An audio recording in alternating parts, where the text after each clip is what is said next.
छठा बाब।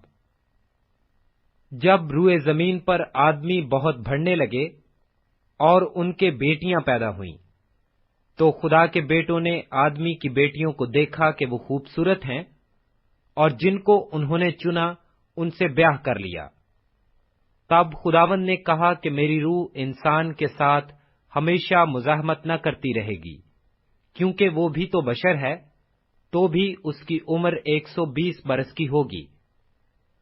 उन दिनों में जमीन पर जब्बार थे, और बाद में जब खुदा के बेटे इंसान की बेटियों के पास गए तो उनके लिए उनसे औलाद हुई।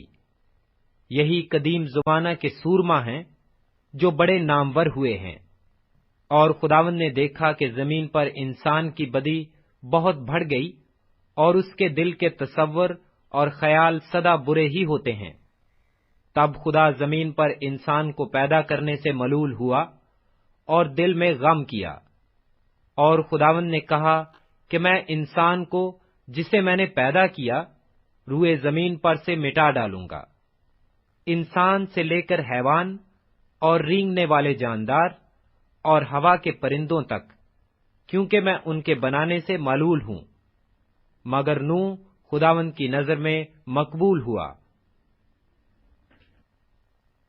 नूह का नसबनामा ये है।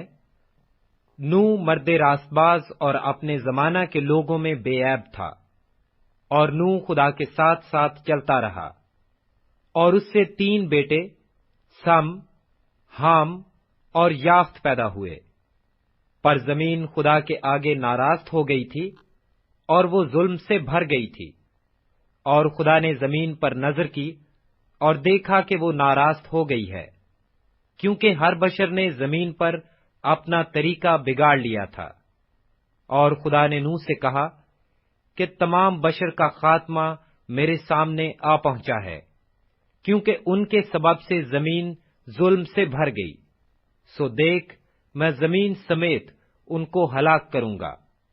तू गोफर की लकड़ी की एक किश्ती अपने लिए बना, उस किश्ती में कोठड़ियां तैयार करना, और उसके अंदर और बाहर राल लगाना, और ऐसा करना कि किश्ती की लंबाई 300 हाथ, उसकी चौड़ाई 50 हाथ और उसकी ऊंचाई 30 हाथ हो।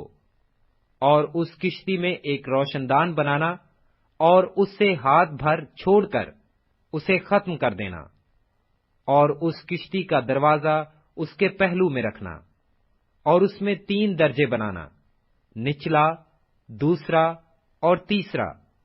और देख, मैं खुद जमीन पर पानी का तूफान लाने वाला हूं, ताकि हर बशर को जिसमें जिंदगी का दम है दुनिया से हलाक कर डालूं, और सब जो जमीन पर हैं मर जाएंगे। पर तेरे साथ मैं अपना अहद कायम करूंगा, और तू किश्ती में जाना, तू और तेरे साथ तेरे बेटे और तेरी बीवी और तेरे बेटों की बीवियां, और जानवरों की हर किस्म में से 2-2 अपने साथ किश्ती में ले लेना, कि वो तेरे साथ जीते बचें। वो नर व मादा हों, और परिंदों की हर किस्म में से और चरिंदों की हर किस्म में से और जमीन पर रेंगने वालों की हर किस्म में से 2-2 तेरे साथ आएं, ताकि वो जीते बचें। और तू हर तरह की खाने की चीजें साथ लेकर अपने पास जमा कर लेना, क्योंकि यही तेरे और उनके खाने को होगा। और नूह ने यूं ही किया, जैसा खुदा ने उसे हुक्म दिया था वैसा ही अमल किया।